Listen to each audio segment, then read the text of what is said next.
Hello and hi everyone, നമസ്കാരം and welcome to reaction by Arun Chullikkal. എല്ലാവരും സുഖമായിരിക്കുന്നു എന്ന് വിശ്വസിക്കുന്നു.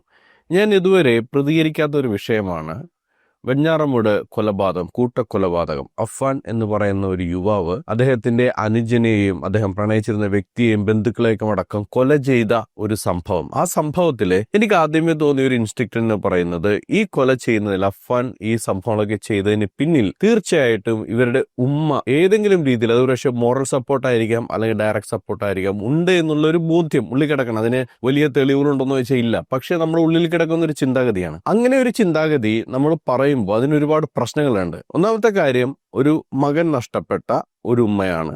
അതേസമയം തന്നെ മറ്റൊരു മകൻ ഈ പറയുന്ന കൊലപാതകങ്ങളൊക്കെ ചെയ്തതിന്റെ പശ്ചാത്തലത്തിൽ പോലീസിന്റെ പിടിയിലാണ്. അങ്ങനെയുള്ള ഒരു അവസ്ഥയിലൂടെ കടന്നു പോകുന്ന സ്ത്രീയെ കുറിച്ച് ഇതുപോലെ നമ്മൾക്ക് തോന്നുന്ന സംശയം പറയുന്നത് ശരിയാണോ എന്നൊരു ചിന്ത എന്റെ ഉള്ളിലുണ്ട്. അതുകൊണ്ടാണ് ഞാൻ ഇതുവരെയും അങ്ങനെ ഒരു ആംഗിളിനെ കുറിച്ച് സംസാരിക്കാതിരുന്നതും ഈ വിഷയത്തിൽ അങ്ങനെ പ്രതികരണങ്ങളൊന്നും പറയാതിരുന്നു. പക്ഷേ ഈ ഇടക്ക് വരുന്ന 1-2 ഇന്റർവ്യൂസ് കാണുമ്പോൾ എനിക്ക് തോന്നുന്നു ഇവര് കൊടുത്തിരുന്ന മോറൽ സപ്പോർട്ടാണ്, പല വിഷയങ്ങളിലും കൊടുത്തിരുന്ന മോറൽ സപ്പോർട്ടാണ് ഒരുപക്ഷെ ഇങ്ങനെയുള്ളൊരു വലിയ ക്രൂരകൃത്യത്തിലേക്ക് ഇവരെ നയിച്ചത്. പണ്ടൊരു കഥയുണ്ട്, ഒരു അമ്മ തന്റെ മകനെ ജയിലിൽ കാണാൻ പോകുന്ന സമയത്ത് ആ മകൻ ഓടി വന്നിട്ട് അമ്മയുടെ ചെവി കടിച്ചു മുറിക്കും. ഇതൊരു കഥയാണ്. അത് മുറിക്കാനുള്ള കാരണം എന്താണെന്ന് ചോദിക്കുമ്പോൾ അവർ പറയുന്നത്, എന്നെ ചെറുപ്പത്തിലെ ഇവർ തിരുത്തിയിരുന്നെങ്കിൽ ഞാൻ ഇതുപോലെ ഒരു വലിയ കുറ്റവാളിയായി തീരുമായിരുന്നില്ല എന്നാണ്. അപ്പൊ എനിക്ക് തോന്നുന്നത് അത്തരത്തിലൊരു മോറൽ സപ്പോർട്ട് അഫാന് ലഭിച്ചിട്ടുണ്ട് എന്നുള്ള കാര്യത്തിൽ കൂടുതൽ സംശയം തോന്നുന്ന രീതിയിലാണ് ഇപ്പോഴത്തെ ഇന്റർവ്യൂസ് പോകുന്നത്. അപ്പോൾ ലേറ്റസ്റ്റ് ആയിട്ട് വന്നൊരു ഇന്റർവ്യൂ എന്റെ അഭിപ്രായത്തിൽ പറഞ്ഞു കഴിഞ്ഞാൽ ഒരു വെളുപ്പിക്കൽ ഇന്റർവ്യൂ, അതങ്ങനെ തന്നെ പറയേണ്ടി വരും. പ്രത്യേകിച്ച് ക്യാൻസർ പോലുള്ള രോഗത്തെ മുന്നിൽ നിർത്തി സംസാരിക്കുമ്പോൾ അത് ഒരു തരത്തിൽ ഒരു സഹതാപ തരംഗം ഉണ്ടാക്കിയെടുക്കാനുള്ള ശ്രമം പോലെയായിട്ടാണ് എനിക്ക് തോന്നുന്നത്. നിങ്ങൾക്ക് എന്താണ് തോന്നുന്നത് ഈ വിഷയത്തിൽ? അഫാന്റെ ഉമ്മയെ കുറിച്ച് നിങ്ങൾക്ക് എന്താണ് പറയാനുള്ളത്? അത് കമന്റ് ആയിട്ട് നിങ്ങൾ രേഖപ്പെടുത്തുക. അല്ലെങ്കിൽ ഞാൻ പറഞ്ഞതിൽ വിയോജിപ്പുണ്ടെങ്കിൽ ആ വിയോജിപ്പ് എന്താണെന്നുള്ള കാര്യങ്ങൾ നിങ്ങൾ അതിൽ കമന്റിൽ പറയുക. നമുക്ക് വീഡിയോയിലേക്ക് പോകാം. പിന്നെ എന്റെ ആശുപത്രി കാര്യങ്ങൾക്കൊക്കെ എനിക്ക് 10 വർഷം കൊണ്ട് ബ്രസ്റ്റ് ക്യാൻസർ ആണുള്ളത്. ഇതാണ് പുതിയതായിട്ട് പ്രചരിക്കുന്ന ഒരു കഥ. ഈ ക്യാൻസർ കഥ നമ്മൾ ആദ്യമായിട്ട് കേൾക്കണോ? അല്ല. ഇപ്പോൾ നിങ്ങൾ ഈ സംഭവമായിട്ട് ബന്ധപ്പെട്ട് ന്യൂസ് കേട്ടു തുടങ്ങിയ ആൾക്കാർക്ക് അറിയാം. ആദ്യം മുതൽ തന്നെ ഈ കഥ നമ്മൾ കേൾക്കുന്നുണ്ട്, മാധ്യമങ്ങൾ റിപ്പോർട്ട് ചെയ്യുന്നുണ്ട്.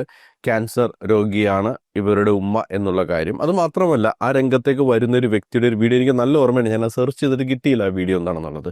പക്ഷെ അന്ന് ഞാൻ കണ്ടത് എനിക്ക് നല്ല ഓർമ്മയുണ്ട്. അയാളെ വിളിച്ചിട്ട് അങ്ങോട്ട് ഈ സംഭവം പറഞ്ഞ് വരുന്ന ആ സമയത്ത് പോലും അയാൾ പറയുന്ന ഒരു കാര്യം എൻ്റെ ഓർമ്മയിലുള്ളത് ഇവർക്ക് ക്യാൻസർ ആണെന്നുള്ള കാര്യമാണ്. പക്ഷേ ഈ ഒരു കാര്യം ഇതുവരെയും നമ്മൾ കേട്ടിട്ടില്ല. ഇത്രയും കാലം സാമ്പത്തിക പ്രതിസന്ധി എന്നൊക്കെ പറഞ്ഞ് സംസാരിച്ചിരുന്നു. ഈ ക്യാൻസർ രോഗത്തിന്റെ പറയുന്ന വീഡിയോയിൽ അവർ പറഞ്ഞിരുന്നത്, എനിക്ക് തോന്നുന്നത് ഇവർക്ക് വലിയ സാമ്പത്തിക പ്രതിസന്ധി ഒന്നും ഇല്ല എന്ന് തന്നെയാണ് പറഞ്ഞിരുന്നത്. പക്ഷെ ഇപ്പോ ഒരു ഈ ഇന്റർവ്യൂയുടെ ചോദ്യം കേൾക്കുമ്പോൾ കൂടെ നിങ്ങൾക്ക് തോന്നും കേട്ടോ, അയാളെ ചോദ്യം കൂടി നിങ്ങൾ ശ്രദ്ധിക്കണം. അതായത് ഒരു പോയിന്റിലേക്ക് ആൻസർ എത്തിക്കുക, ഒരു പോയിന്റ് ഓഫ് വ്യൂയിലേക്ക് ആൻസറുകൾ എത്തിക്കുക, അല്ലെങ്കിൽ പ്രേക്ഷകരെ കൊണ്ട് എത്തിക്കുന്ന ഒരു ഉദ്ദേശത്തോട് ചോദിക്കുന്ന പോലെ കൂടി നിങ്ങൾക്ക് തോന്നും. നിങ്ങൾക്ക് തോന്നുന്നുണ്ടെങ്കിൽ അത് പറയണം കേട്ടോ. ലക്ഷങ്ങളുടെ കടബാധ്യതയാണ് ഉമ്മ ഉണ്ടാക്കി വെച്ചിരിക്കുന്നതാണ് പൊതുവെ നമ്മുടെ സമൂഹത്തിലെല്ലാം പറഞ്ഞു വെച്ചിരിക്കുന്നത്.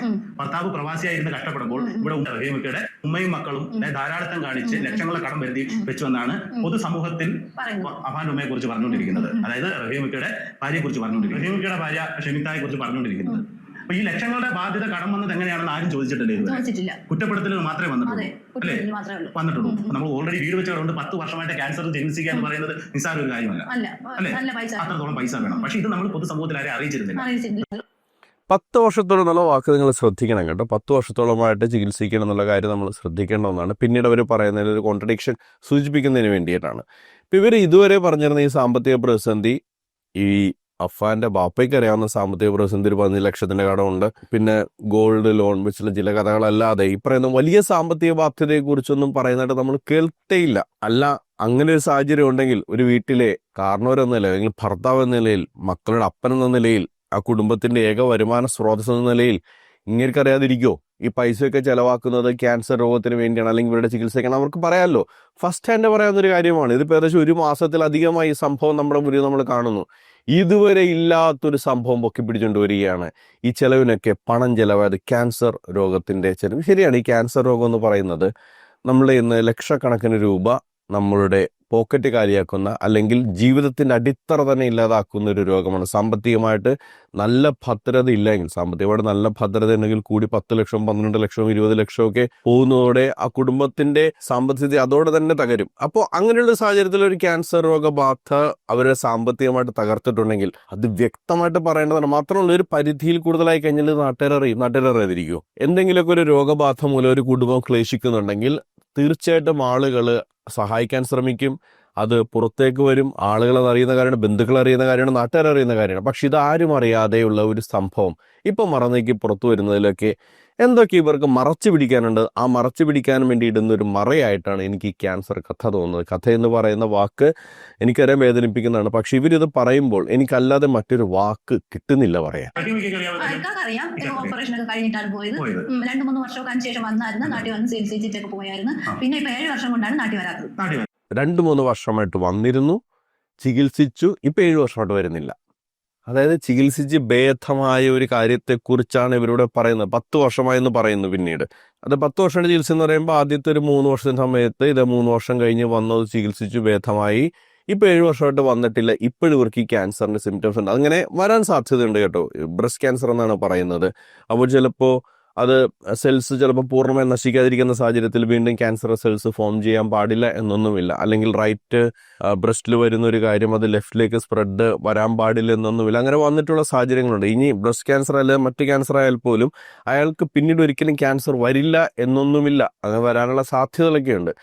ആ സാധ്യത നമ്മൾ തള്ളിക്കളയുന്നില്ല. പക്ഷെ അതേസമയം തന്നെ 7 വർഷമായിട്ട് ചികിത്സയിലായ കാര്യം ആർക്കും അറിയില്ല. അയാൾക്കാർ അന്നറിഞ്ഞ കാര്യമാണ് ഇവർ ഈ പറയുന്നത് 3 വർഷം മുൻപ്. പിന്നീട് പിന്നെ ആർക്കും അറിയില്ല. ഇതേപോലെ അല്ലെങ്കിൽ അറിയാവുന്നതാണെന്നുണ്ടെങ്കിൽ ഇതേമാതിരി സാമ്പത്തിക ചുറ്റുപാട് പ്രശ്നമുണ്ടെന്ന് പറയുമ്പോൾ നാട്ടുകാരത് പറയണ്ടേ. അവർക്ക് ഈ ഒരു അസുഖം മൂലമാണ് ചികിത്സ വന്നത്. ഇത് ആരും അറിയാത്ത കാര്യമൊന്നും ആയിരിക്കില്ലല്ലോ. അപ്പൊ അതൊന്നും പറയാതിരിക്കുകയും പെട്ടെന്നൊരു ക്യാൻസർ കഥയും പറയുന്നതിൽ ഒരു അസ്വാഭാവികതയുണ്ടെന്നാണ് ഞാൻ നേരത്തെ പറഞ്ഞു വെച്ചത്. സമയത്തുള്ള നമ്മുടെ ഇവിടുത്തെ ബുദ്ധിമുട്ടും ഹോസ്പിറ്റൽ കാര്യങ്ങളൊക്കെ അറിയിക്കുന്നുണ്ട്. അപ്പം ഈ ഒരു വീട് വെച്ചതിന്റെയും ഈ ഒരു ഹോസ്പിറ്റൽ കേസിന്റെയുമാണ് നിങ്ങൾ ഇത്രത്തോളം ബാധ്യത വന്നത്. ഇതാണ് ഈ കഥ ഇപ്പോൾ മാറ്റി വെച്ചിരിക്കുന്നത്. വീട് വെച്ച് തന്നെ കഥ പറയുന്നു.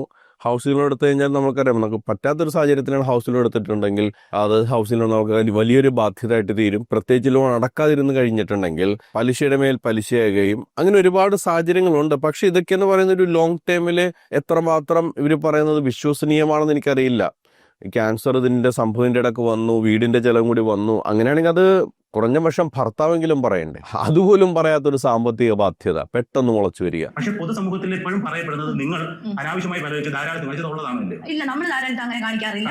ഞാനും എന്റെ മോനും എന്റെ ആസാനും 3 പേരും കൂടെ ചേർന്ന് നമ്മൾ 3 നേരം സാധാരണ ഒരു കുടുംബത്തിൽ അനാവശ്യ ചെലവോ കാര്യങ്ങളൊന്നും നമുക്ക് അങ്ങനെ ഇപ്പൊ 2 വർഷമായി നമ്മൾ ഡ്രസ്സ് തന്നെ എടുത്ത് 2 വർഷമാകും. 2 വർഷമായിട്ട് ഡ്രസ്സ് പോലും എടുത്തിട്ടില്ല എന്നൊക്കെ പറയുന്നത് നമുക്കറിയില്ല കേട്ടോ. അത്രയ്ക്കും വലിയൊരു സാമ്പത്തിക പ്രശ്നമുള്ളൊരു പശ്ചാത്തലം തന്നെ ഇവർ സംസാരിക്കുന്നത് എനിക്ക് എപ്പോഴും തോന്നിയിട്ടില്ല. ഇനി അത് എൻ്റെ പ്രശ്നമാണോന്ന് എനിക്കറിയില്ല. അത്രയ്ക്കും ഭീകരമായൊരു സാമ്പത്തിക എന്ന് പറയുന്നത്. ഇവര് ലോണുകൾ എടുത്തിട്ടുണ്ട്. പല ഓൺലൈൻ ആപ്പുകളിൽ നിന്ന് ലോൺ എടുത്തായിട്ട് ഇവർ കഴിഞ്ഞ വീഡിയോയിൽ പറയുന്നത് മൊബൈലിൽ ഉള്ള ഏതോ മൊബൈലിൽ നിന്നാണ് ലോൺ എടുത്തതെന്നാണ് ഇവർ പറയുന്നത്. വെച്ചിട്ടുണ്ടെങ്കിൽ മൊബൈൽ ആപ്ലിക്കേഷൻസ് ഉപയോഗിച്ച് ലോൺ എടുത്തായിരിക്കും. ഒരുപാട് ഓൺലൈൻ ലോൺ കൊടുക്കുന്ന ഒരുപാട് പ്ലാറ്റ്ഫോംസ് ഉണ്ടല്ലോ. ഇനി അഥവാ ലോൺ ആപ്പുകൾ ഇല്ലെങ്കിൽ തന്നെ നമ്മളല്ലാതെ ഉപയോഗിക്കുന്ന സാമ്പത്തിക ഇടപാട് നടത്തുന്ന ആപ്പുകളുണ്ട്. ജിപേ പോലുള്ള ആപ്പുകൾ അല്ലെങ്കിൽ പേടിഎം പോലുള്ള ആപ്പുകൾ. ഈ ആപ്പുകളിലൊക്കെ ഈ ലോൺ സൗകര്യമുണ്ട്. അപ്പൊ അതങ്ങനെ ഉപയോഗിച്ചിട്ട് പൈസ എടുത്തു എന്നുള്ള കാര്യം ഇവിടെ വ്യക്തമാണ്. പക്ഷെ അങ്ങനെ എടുത്താണെങ്കിൽ തന്നെ കഴിഞ്ഞ വീഡിയോയിൽ പോലും ഈ ഒരു കാര്യം പറഞ്ഞിട്ടില്ല. എനിക്ക് അങ്ങനെ പറയുമ്പോൾ സങ്കടമുണ്ട് കേട്ടോ. ഈ വെളുപ്പിക്കൽ വീഡിയോ എന്ന് പറയുമ്പോൾ ആ വീഡിയോയിൽ എനിക്ക് തന്നെയാ തോന്നിയത്. അപ്പൊ പോലും പറയാത്തൊരു കാര്യമാണ് ഇപ്പൊ ഇവരെടുത്ത് പറയുന്നത്. അത് തന്നെ ഒരു ഏച്ചുകെട്ടലായിട്ടാണ് എനിക്ക് തോന്നുന്നത്. എന്ന് പറയുന്നത് മൂത്ത മകനാണ്. ഈ മൂത്ത മകൻ ഒരു ധാരാളിയായിരുന്നു. അടിച്ചു പൊളിച്ച് നടക്കുക, അല്ലെങ്കിൽ വില കൂടിയ ബൈക്കിൽ നടക്കുക, അങ്ങനെ വെള്ളം വടി, അങ്ങനെ ഒരു രീതിയിലായിരുന്നു നടന്നത്. ഇല്ല, അവൻ ഞാൻ പറയുന്നത് എന്തും അവൻ അനുസരിച്ചാണ് അവൻ ജീവിച്ചോണ്ടിരുന്നത്. എവിടെ പോയാലും അവൻ 1 മണിക്കൂർ കഴിഞ്ഞാൽ എനിക്ക് എമ്മച്ചി ഇവിടെ നിൽക്കണം പറഞ്ഞ് ഫോട്ടോ അയച്ചു തരും. എന്റെ അടുത്ത് നിൽക്കണം. അപ്പൊ ഞാൻ ചോദിക്കും, മക്കളെ നീ വരാത്തെന്ന് ഞാൻ എന്റെ അടുത്ത് നിൽക്കണം. അല്ലാതെ അവൻ ഈ വിപരീതമായി ഞാൻ പറയുന്നത് അല്ലാതെ അവൻ വേറെ ഒന്നും. ഈ എന്തെങ്കിലും ദുശീലങ്ങൾ ഉണ്ടായിരുന്നു വെള്ളം കുടിക്കാൻ? അങ്ങനെ ഇല്ല, ഒരിക്കലും കണ്ട ഇത്തിരി വെള്ളം അടിച്ചോണ്ട് വന്നാന്ന് ഞാൻ ഇല്ല മദ്യപാനിയല്ല. ഇവിടെയൊക്കെയാണ് എനിക്ക് തോന്നുന്നത് കേട്ടോ. ഈ ചോദ്യങ്ങൾ ചോദിക്കുന്ന പിന്നിൽ ഒരു ഇന്റൻഷൻ. അഫാൻ എന്ന് പറയുന്ന വ്യക്തിക്കെതിരെ ഉണ്ടായിരിക്കുന്ന ഒരു പൊതുബോധം എപ്പോഴും ശരിയാകണമെന്നില്ല. തെറ്റായിപ്പോയ സാഹചര്യങ്ങൾ ഉണ്ടായിട്ടുണ്ട്. പക്ഷെ അഫാൻ എന്ന് പറയുന്ന വ്യക്തിക്കെതിരെ ഇപ്പോൾ പൊതുജനങ്ങൾക്കിടയിൽ ഉണ്ടായിരിക്കുന്ന ഒരു ബോധം അത് മാറ്റിയെടുക്കാനുള്ള ഒരു ശ്രമമായിട്ട് നിങ്ങൾക്ക് തോന്നുന്നില്ലേ? അഫാൻ ഒരു ദൂർത്തടിക്കുന്ന ഒരാളല്ല, അമ്മ പറയുന്ന അതേപോലെ അനുസരിച്ച് നടക്കുന്ന ഒരു വ്യക്തി. എന്താണ് മദ്യപിക്കുന്നത്? അത് കൂട്ടുകാരായിട്ട് കൂടുമ്പോൾ മദ്യപിക്കുന്നത് എന്താ ഇത്ര നിർബന്ധം? അങ്ങനെ നിർബന്ധിച്ച് കൂട്ടുകാർ കൂടുമ്പോൾ മദ്യപിക്കണം എന്നൊരു നിയമം നാട്ടിലില്ലല്ലോ. മദ്യപിക്കുന്നതും ഒരു തരത്തിലൊക്കെ തെറ്റാണ്. ഇപ്പോൾ ഇദ്ദേഹം ഈ കൊലപാതകം ചെയ്ത സമയത്ത് മദ്യലഹരിയിലായിരുന്നു എന്ന രീതിയിലുള്ള ചർച്ചകളൊക്കെ നമ്മൾ കണ്ടായിരുന്നു. അപ്പോൾ മദ്യം കഴിക്കുന്നത് അത് വലിയ ലഘൂകരിച്ചങ്ങോട്ട് വിടേണ്ട കാര്യമല്ല. അങ്ങനെ ലഘൂകരിച്ച് വിടുന്നത് വെള്ളം പൂശാനാണെങ്കിൽ ഓക്കെ, വേറൊന്നും പറയാനില്ല. എനിക്ക് തിരിച്ചരപരമായിട്ടും പിന്നെ ബാങ്ക് ലോണുമായിട്ടാണ് ഞാൻ അന്ന് സാറിൻ്റെ അടുത്ത് കാണിച്ചു. സാറേ എനിക്ക് 3000, എനിക്ക് എന്റെ കാർഡ് കാണിച്ചിട്ട് ഞാൻ പറഞ്ഞു, സാറേ എനിക്ക് 3000 രൂപ ഇല്ല ഹോസ്പിറ്റലിൽ പോവാൻ എന്ന് പറഞ്ഞിട്ട് ഒരു സാറിനെ വില പോകാൻ. അപ്പം ഈ കൊണ്ട കടകൾ ഇത്രയും വന്നിരിക്കുന്നത് ഇങ്ങനെയാണെന്നാണ് പറയുന്നത്. അപ്പം നമ്മുടെ പൊതുജനത്തിൽ പല സമൂഹ മാധ്യമങ്ങളിലും വന്നിരിക്കുന്ന കാര്യം എന്ന് പറഞ്ഞാൽ, നിങ്ങൾ പ്രവാസിയായ റഹീമിക്കായി അയച്ച പൈസ മൊത്തം ദൂർത്തടിച്ച് കളഞ്ഞ് അനാവശ്യമായി ഈ കടങ്ങൾ വരുത്തി. ഷെമീറ്റയ്ക്ക് പറയാനുള്ളത്, അവർക്ക് വന്ന കടം ഈ ഒരു വീട് വെച്ചതിന്റെയും ഈ ഒരു ക്യാൻസർ അതിന്റെ മെഡിക്കൽ സർട്ടിഫിക്കറ്റും കാര്യങ്ങളും കാണിക്കുന്ന ഡോക്ടറൊക്കെ ഉണ്ടല്ലോ. തീർച്ചയായിട്ടും മെഡിക്കൽ സർട്ടിഫിക്കറ്റ് ഉണ്ടാവും, അതില്ലെന്നൊന്നും പറയുന്നില്ല. കാരണം ഇതിന് മുൻപേ ഉള്ള ഒരു പ്രീവിയസ് സംഭവമാണ്. അപ്പോൾ ഇനി അവർക്ക് അത് അങ്ങനെയും വളച്ചു കെട്ടാമല്ലോ. കാരണം അന്ന് നടന്ന കാര്യമാണ് ഞാൻ ഉദ്ദേശിച്ചത്. അതിന്റെ സാമ്പത്തിക ബാധ്യത ഇപ്പൊ തീർക്കാണെന്നൊക്കെ പറഞ്ഞാലും മതി. ഇപ്പൊ 7 വർഷമായിട്ട് ചികിത്സയിലാണ്, 10 വർഷമായിട്ട് ചികിത്സയിലാണെന്ന് പറയുന്ന കാര്യം അന്നേരം ചിലപ്പോൾ എന്റെ കണക്കൂട്ട് തെറ്റിപ്പോയത്. അങ്ങനെ ഒരു പലതവണ മാറ്റി പറഞ്ഞിട്ടുണ്ട്. മകന്റെ സപ്പോർട്ട് ഇതിനെ കുറിച്ച് പറഞ്ഞപ്പോൾ പറഞ്ഞു ആദ്യം എനിക്ക് അറിയില്ലായിരുന്നു ഈ സംഭവം നടന്നത്. ഓക്കെ, ചിലപ്പോൾ പറഞ്ഞിട്ടുണ്ടാവില്ല. പിന്നെ ബോധം പോയ കാര്യത്തെക്കുറിച്ച് പറഞ്ഞു. ബോധം പോയത് ആ സമയത്ത് നടന്ന കാര്യങ്ങൾ, അതുകൊണ്ട് എനിക്കൊന്നും അറിയില്ല എന്നൊക്കെ പറഞ്ഞു. പിന്നീട് അഫാനെ കാണണം, അവനെ വെറുതെ വിടണമെന്ന രീതിയിലൊക്കെയുള്ള സംസാരങ്ങളൊക്കെ ഒരു മാറ്റി കാണേണ്ടെന്ന രീതിയിലാക്കി. അപ്പൊ ഈ ക്യാൻസർ കഥയും നാളെ മാറിക്കൂടാ എന്നില്ല. അന്ന് വന്ന സാമ്പത്തിക പ്രതിസന്ധിയാണ് ഇപ്പൊ തീർക്കുന്നതെന്നൊക്കെ പറയാനുള്ള സാധ്യത തള്ളിക്കളയാൻ കഴിയുന്നില്ല. പക്ഷെ ഇവർ വീണ്ടും ഈ ഇന്റർവ്യൂ എടുക്കുന്ന ആളെ ചോദ്യം ആ നിലയിലാണ്. അല്ലെ, ഇന്റർവ്യൂ എടുക്കുന്ന ആൾ ഇതിനെ അവർ പറയുന്നതിനേക്കാൾ കൂടുതൽ ഇന്റർവ്യൂ എടുക്കുന്ന ആളാ പറയുന്നത് ഈ ആൻസർ വേണമെന്ന രീതിയിൽ. എനിക്ക് വേണ്ടത് ഈ ആൻസർ ആണ്. അതായത് സാമ്പത്തിക പ്രതിസന്ധി ഉണ്ടായത് ദൂർത്തടിച്ചിട്ടല്ല, മറ്റാളുകൾ സംശയിക്കുന്നത് പോലെ ഇവർക്ക് വേറെ ഇടപാടൊന്നും ഉണ്ടായിരുന്നില്ല, പണം പോയതിന് പിന്നില് ബാക്കിയുള്ള കാര്യങ്ങളൊന്നും അന്വേഷിക്കേണ്ടതില്ല. ആകെ നമ്മൾ കൺസിഡർ ചെയ്യേണ്ടത് ഈ ലോണിന്റെ കാര്യങ്ങളും അതേപോലെ തന്നെ ഉണ്ടായ ക്യാൻസറിന്റെ വിഷയം മാത്രമാണെന്ന രീതിയിൽ ഒതുക്കി തീർക്കുന്ന ചോദ്യമാണ് ഈ ഇന്റർവ്യൂ എടുക്കുന്ന പുള്ളിക്കാരൻ ചോദിക്കുന്നത്. പുള്ളിക്ക് ഇതിന്റെ ആവശ്യം എന്താണെന്ന് എനിക്ക് മനസ്സിലാവുന്നില്ല.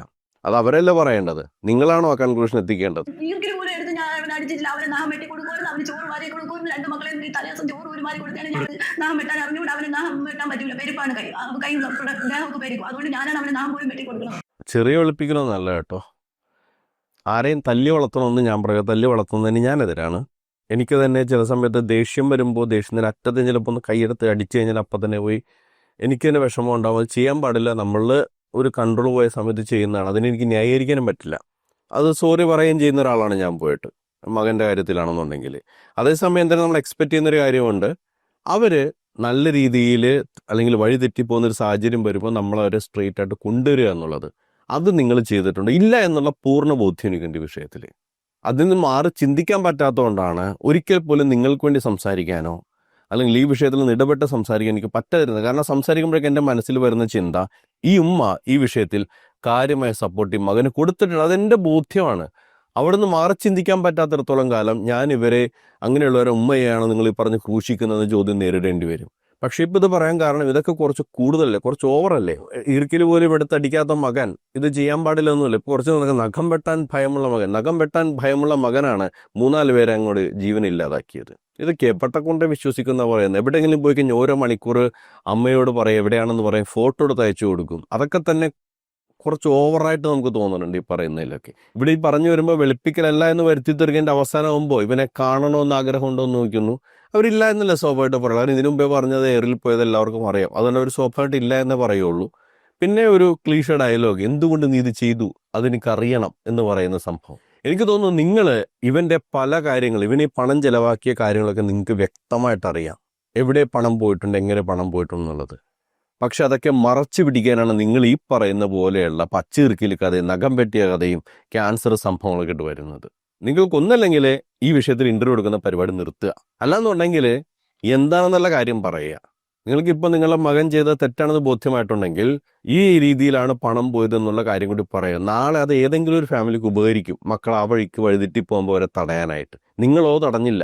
നിങ്ങളുടെ മകന്റെ ജീവിതത്തിൽ നിങ്ങളുടെ ജീവിതത്തിൽ സംഭവിച്ചൊരു കാര്യം അതൊരു എക്സാമ്പിളായിട്ട് മറ്റൊരു കുടുംബത്തെ രക്ഷിക്കാൻ സഹായിക്കും. അല്ലെങ്കിൽ നിങ്ങൾ ഈ പറയുന്ന ഈ കഥകളൊന്ന് നിർത്തുക. ഇതൊന്നും ദഹിക്കുന്നില്ല കേൾക്കുന്ന ആൾക്കാർക്ക്. സന്തോഷത്തോടെ തന്നെ കഴിഞ്ഞത്. അപ്പൊ ഇത്രയും ഇങ്ങനെ ഒരു സംഭവം ചെയ്യുമെന്ന് പിന്നത്തേക്ക് ഒരു വിശ്വാസം ഒരു വിശ്വാസവും ഇല്ലായിരുന്നു. വിശ്വാസം ഉണ്ട്, എനിക്ക് അങ്ങനെ ചെയ്യുമായിരുന്നെങ്കിൽ, എനിക്ക് ബോധം ഉണ്ടായിരുന്നെങ്കിൽ അപ്പോൾ ചെയ്യൂലായിരുന്നു. അന്നത്തെ ദിവസം ചായ എന്തോ കഴിക്കുന്നതാണ് എനിക്ക് തോന്നുന്നത്. ഞാൻ പിന്നീട് ചായ വെച്ചെടുത്ത് കുടിച്ചത്. അപ്പൊ അതിനെന്തുകൊണ്ടെന്നാണ് എന്റെ സംശയം. പക്ഷേ അങ്ങനെ അല്ലായിരുന്നു ഇതൊന്നും സംഭവിക്കത്തില്ല. ഇല്ല, അത് സംഭവിക്കില്ലായിരുന്നു. എന്റെ വീട്ടിൽ സംഭവിക്കും, 3 വീട്ടിലും ഒന്നും സംഭവിക്കില്ലായിരുന്നു. പക്ഷേ ഇത് മൊത്തം അഫാൻ എന്തൊക്കെയോ കരുതി കൂട്ടി ഇത്തരം കടങ്ങളോ ഈ അഫാൻ കടകൾ വല്ലതും ഉണ്ടോ? ഇല്ല, അവനൊരു കടവും ഇല്ല. നമുക്ക് ഈ വീട്ടിലുള്ള കടകൾ മാത്രമേ വീട്ടിലുള്ള ഉള്ളൂ. യാതൊരു വിധമായ പ്രശ്നങ്ങളും ഇല്ലായിരുന്നു അഫാൻ കട. പക്ഷേ അവിടെ നമ്മൾ എത്തിച്ചുകൊണ്ട് അങ്ങോട്ട് കൊടുക്കുകയാണ്. അത് ഇവിടം വരെ അഫാന് വലിയ സംഭവങ്ങളൊന്നുമില്ല. അത് ചെയ്തതൊക്കെ വേറെ എന്തോ കാര്യങ്ങൾ കൊണ്ടാണെന്ന രീതിയിൽ എത്തിക്കുന്ന പോലെയാണ് ഈ കഥ അങ്ങോട്ട് പോകുന്നത്. ഇപ്പോൾ ഒരു ക്യാൻസറിന്റെ കഥ കൂടി വന്നു കഴിയുമ്പോഴേക്കും അഫാനെതിരെ ആളുകൾക്ക് സ്വാഭാവികമായിട്ട് ഒരു സെന്റിമെന്റ്സ് തോന്നും എന്നതിന്റെ പുറകെ ഇറക്കിയ കഥ പോലെയാണ് എനിക്കിത് തോന്നുന്നത്. പിന്നെ ബോധം പോയ കഥ. ഇതിനു മുമ്പേ പറഞ്ഞത് കഴുത്ത് വരിഞ്ഞു മുറിക്കിയപ്പോൾ ബോധമേ സംഭവിക്കാറുണ്ട്. നമ്മൾ കഴുത്താരെ വരിഞ്ഞു മുറിക്കഴിഞ്ഞാൽ നമ്മൾക്ക് ചിലപ്പോൾ നമ്മൾ ബോധം നഷ്ടപ്പെടാറുണ്ട്. പലപ്പോഴും അത് മരണപ്പെട്ടു പോയെന്ന് ആൾക്കാർ വിചാരിക്കാറുണ്ട് ആ സാഹചര്യത്തിൽ. ഇപ്പോൾ ഒരു കാപ്പിയിൽ എന്തോ ഇട്ട കഥയായിട്ട് വരുന്നു. എങ്ങോട്ടാണ് നിങ്ങൾ ഈ സംഭവം വലിച്ചുകൊണ്ട് പോകുന്നത്? കേൾക്കുന്നവർക്ക് കുറഞ്ഞ പക്ഷം വിശ്വസിക്കാൻ പറ്റുന്ന കഥകളെങ്കിലും പറയണം. എനിക്കതേ പറയാനുള്ളൂ. ഞാൻ ഈ പറയുന്നതിൽ എനിക്ക് വിഷമമുണ്ട്. കാരണം മക്കളെ നഷ്ടപ്പെട്ട, അല്ലെങ്കിൽ ഒരാൾ ജയിലിൽ മറ്റേ മകൻ നഷ്ടപ്പെട്ടു, അങ്ങനെയുള്ള ഒരു ഉമ്മയോടാണ് ഇത് പറയുന്നതിലുള്ളൊരു സങ്കടം എനിക്കുണ്ട്. പക്ഷെ പറയാതെ വയ്യ. നിങ്ങൾ ആരെയാണ് വെള്ളപൂശാൻ നോക്കുന്നത്? ഇത്ര ആൾക്കാരെ കൊലവിളിച്ചവനെയാണ് ഈ പറഞ്ഞ സെന്റിമെന്റ്സ് കഥ കൊണ്ട് ന്യായീകരിക്കുന്നത്. ദയവ് ഇത് നിർത്തുക. അല്ലെങ്കിൽ ഉള്ള കാര്യം ഉള്ളതുപോലെ പറയുക. എന്താണ് ഈ വിഷയത്തിൽ പ്രേക്ഷകർക്ക് പറയാനുള്ളത്? അത് കമന്റായിട്ട് രേഖപ്പെടുത്തുക. മറ്റൊരു പ്രതികരണം നമുക്ക് വീണ്ടും കണ്ടുമുട്ടാം. അതുവരേക്കും ബൈ ബൈ, ടേക്ക് കെയർ.